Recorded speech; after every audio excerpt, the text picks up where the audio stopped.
Hey everybody, this is Dream, and this is going to be the Friday night slate for college football. We have 4 games here, and we have quite a few decent player options at each position. I'm going to give you my top picks here. I've got 4 quarterbacks, 5 running backs, and then about 8, I think 8 wide receivers. Now, as you know on DraftKings, you can roster a quarterback, 2 running backs, 3 wide receivers, and a flex, an S-flex. And flex, you got to put a running back or a wide receiver. And S-flex, you can put any position, including quarterback. I tend to recommend putting a second quarterback there, and on this slate, that is no different. However, when it comes to the quarterbacks that are available this slate, we'll get into those here in just a minute. But we got some good options at each position. We got enough value that you can kind of mix and match different players. There's not a ton of value, but there's enough here in this particular matchup. Now, if we look at the teams that are playing, this Houston-Memphis game and the UNLV and SJSU game is the 2 high-scoring games, and the Memphis and Houston game is the tightest game on this particular schedule. So you're definitely going to want to try to take players from those 2 games. The other 2 games are pretty low scoring, even though they do have tight spreads. So they're definitely teams to take a look at. We do have some players from those games, but you're going to want to primarily take from the Houston-Memphis game and UNLV San Jose State games. So with that said, let's get into the quarterbacks we do like here. So first from San Jose State is Corderio. He has thrown for over 1,000 yards this season in just 4 games. Now, he's the only quarterback that I've listed that has 4 games instead of 5. Most of the teams today have 5 games. San Jose State and Colorado State are the 2 teams that have only played 4 so far this season on this particular slate. And he is the, the only thing that he really hasn't done great on is the touchdowns. Some of the other quarterbacks here have 8 and 9 touchdowns. He only has 4. But he's in a good spot here in a plus matchup, and he's favored to win the game, and I do like him as a potential option. The next guy to take a look at here is Brumfield for UNLV. Now, obviously, they're actually favored to lose by 7 points, and that actually gives him a little bit of an advantage because they're probably going to have to throw the ball more later in the game, and he does tend to throw the ball quite a bit, and he has been getting a decent amount of touchdowns. Obviously, got a lot in the first game. But he's still in a pretty solid spot, and I think he can have a pretty solid game here, especially considering it's the second highest scoring team second highest scoring game on the slate. Then we're going to look at Toon for Houston. He's a guy I've actually utilized before on DraftKings, and he's been pretty solid this season. He's been pretty consistent game to game on getting 1 or 2 touchdowns. He does sometimes throw an interception, that's no big deal. He also does run the ball a little bit, and he scored a couple touchdowns that way, so that could definitely boost his points a little bit. But overall, 20 to 25 points is definitely doable for him in this nice matchup against Memphis. They're also the underdog in the game, so that definitely gives him a slight advantage as well. And then Hannigan for Memphis is the other guy that I like here. Now, his floor is a little bit lower than I think the other 4, but his ceiling is probably a little bit higher, too, than the others. And this game, between Houston and Memphis is definitely the highest scoring game on the slate. And he does run the ball a little bit, too, and has some potential there. So we got a lot of good options here at quarterback, but those guys are the top 4. Everybody else on the slate comes in way behind because they just don't pass the ball near as much as those 4 teams do, and so I definitely recommend taking 1 or even 2 quarterbacks from that list in your lineup. Then we're going to look at the running backs here, and so obviously the top and most expensive guy is Adrian Robbins.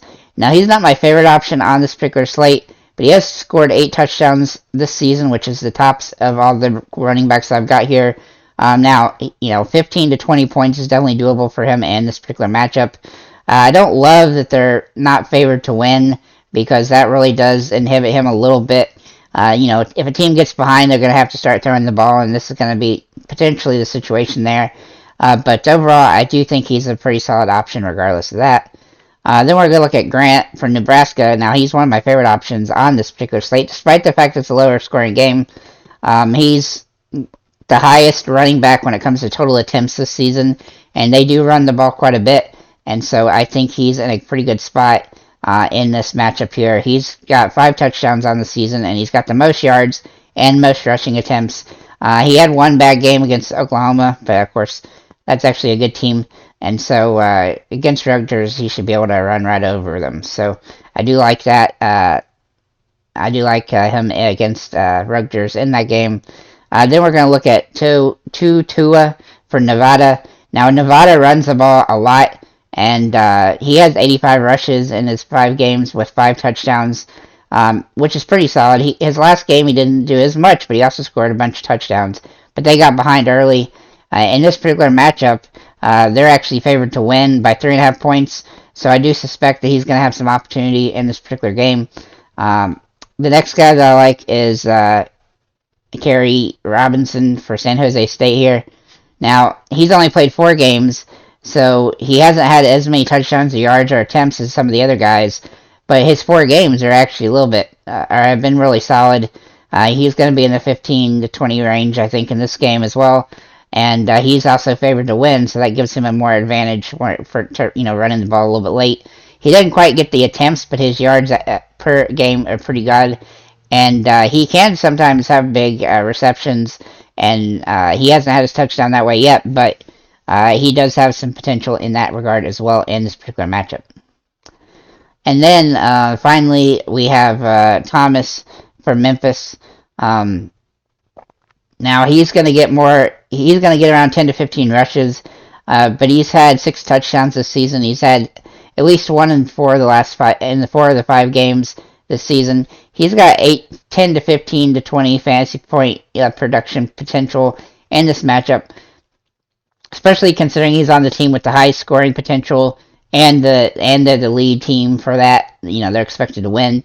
So I do like him as an option. He's not my favorite option, but he's still pretty solid, and he's pretty inexpensive.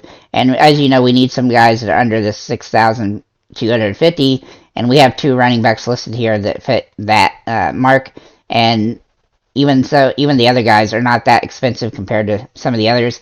And if you don't want to use 2 running quarterbacks at the S-Flex, then you could definitely pay for another running back to fit there, along with the top 2 guys you choose, and that would save you some money as well. At wide receiver, so we have Dell for Houston. He's obviously the most expensive guy. He's been ridiculously consistent this season, averaging 5 to 7 to 8 receptions a game. He's got 5 touchdowns as well. His worst game is 13 fantasy points, and of course his price is the highest on the slate. But he's been really consistent, and I expect him to continue to be consistent in this matchup, especially in the highest scoring game on this particular slate. Trey Palmer is a guy that I like here for Nebraska. He's been pretty consistent. His floor is a little bit lower than Dell's, but he's been really solid lately, and he's getting more receptions and yards in the last 2 games. And of course, he's only played 4 games instead of 5, and so that gives him some upside here as well. Then we're going to look at T. Horton. Now Horton's only played 4 games, and he's got almost as many yards as Dell does actually, and touchdowns. He's got less receptions though, but he's been making those receptions count. And Colorado State is a 3.5 point game, even though it's a lower scoring game. He's a pretty good value option on this particular slate.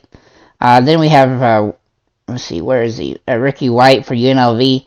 Now, he's a little bit more expensive. It's not the most ideal matchup, but he has been catching the ball quite a bit. He's kind of been boom or bust week to week. He had one game where he didn't do much, but I still like him in this particular matchup, and I think he's in a pretty solid spot here. The next guy here is Cooks for San Jose State.